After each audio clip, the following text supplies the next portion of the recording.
महाराष्ट्र का सियासी पारा 7वें आसमान पर है, तो वहीं इस बीच शरद पवार की एनसीपी में बड़ा फेरबदल हुआ है। आपको बता दें कि जयंत पाटिल ने अध्यक्ष पद से इस्तीफा दे दिया है। दूसरी तरफ शरद पवार ने अब शशिकांत शिंदे को पार्टी का नया अध्यक्ष बनाया है। जानकारी के मुताबिक शशिकांत शिंदे 15 जुलाई को कार्यभार संभालेंगे।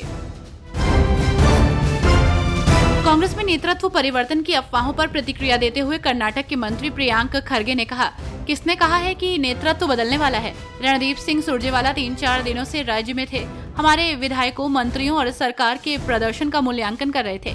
जब नेतृत्व में बदलाव की कोई बात नहीं होती है तो इससे कोई फर्क नहीं पड़ता कि कोई मीडिया से क्या कहता है। पार्टी हाईकमान ऐसी चीजों का फैसला करता है। यही सीएम और डीसीएम ने कहा, कोई अटकलें नहीं होनी चाहिए। बिहार विधानसभा चुनाव को लेकर तैयारियां जोरों पर हैं। ऐसे में राजनेता एक दूसरे पर जमकर आरोप प्रत्यारोप लगा रहे हैं। तो वहीं इसी बीच कांग्रेस की राष्ट्रीय प्रवक्ता सुप्रिया श्रीनेत ने पटना में नीतीश सरकार और उनके मंत्री पर जमकर हमला बोला। उन्होंने कहा कि बिहार सरकार के मंत्री नकली दवा सप्लाई करने के लिए दोषी पाए गए हैं। बिहार में मतदाता सूची के विशेष गहन पुनरीक्षण पर सुप्रीम कोर्ट के फैसले पर प्रतिक्रिया व्यक्त करते हुए राजस्थान के पूर्व मुख्यमंत्री और कांग्रेस नेता अशोक गहलोत ने कहा, हर कोई जानता है कि नीतीश कुमार के नेतृत्व में भाजपा किस तरह शासन चलाती है। बिहार का माहौल भारत गठबंधन के पक्ष में है। जब मैं पटना गया तो मैंने देखा कि बदलाव हो सकता है। चुनाव आयोग चुनाव से 1 महीने पहले SIR कर रहा है, जबकि 2 करोड़ लोगों का सर्वेक्षण करना असंभव है। बिहार के पूर्व मुख्यमंत्री सत्येंद्र नारायण सिन्हा की जयंती के अवसर पर राज्य भर में विभिन्न कार्यक्रमों का आयोजन किया गया। पटना में राज्य सरकार की ओर से एक श्रद्धांजलि कार्यक्रम आयोजित किया गया, जिसमें बिहार के राज्यपाल आरिफ मोहम्मद खान, मुख्यमंत्री नीतीश कुमार, उप मुख्यमंत्री विजय कुमार सिन्हा और उप मुख्यमंत्री विजय सम्राट चौधरी शामिल हुए। सभी नेताओं ने बारी बारी से श्रद्धांजलि अर्पित की। इस अवसर पर कई अन्य नेता और कार्यकर्ता भी उपस्थित रहे, जिससे कार्यक्रम स्थल पर भारी भीड़ देखने को मिली।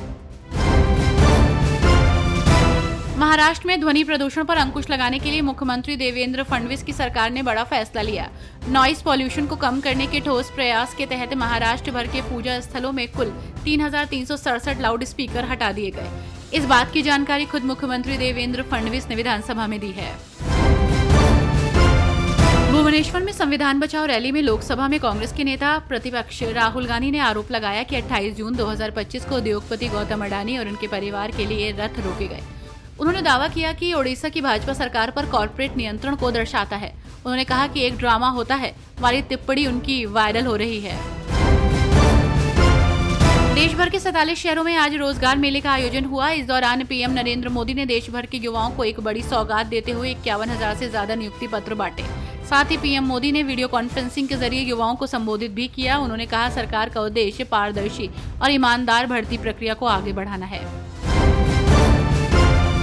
झारखंड सरकार स्पाइनलेस कैक्टस के उत्पादन को बढ़ावा देगी। इस कैक्टस में कांटे नहीं होते हैं। ये विशेष रूप से शुष्क क्षेत्रों में खेती के लिए उपयुक्त है, जहां ये चारे, फल और अन्य उत्पादों के लिए एक महत्वपूर्ण संसाधन हो सकता है। इसके लिए काफी कम पानी की जरूरत होती है और ये पशुधन चारे का बेहतर विकल्प माना जाता है। इससे दुग्ध उत्पादन में वृद्धि होगी। वोटर लिस्ट पर मचे विवाद के बीच भाजपा सांसद संबित पात्रा ने कहा, आधार कार्ड को लेकर जिस प्रकार से विपक्ष, खास तौर पर कांग्रेस, जिस तरह से हल्ला मचा रहे हैं, उससे उनकी दोहरी नीति सामने आ गई है। सरकार की योजनाएं और सभी काम की चीजें गरीब और जरूरतमंद लोगों तक पहुंच सके, इसलिए आधार कार्ड की जरूरत है। जब सरकार ने ये मंतव्य बनाया कि आधार कार्ड को वोटर ID कार्ड के साथ जोड़ना है, उस समय कांग्रेस पार्टी और उनके दिग्गज नेता सुप्रीम कोर्ट तक चले गए थे कि आधार केवल पहचान के लिए है।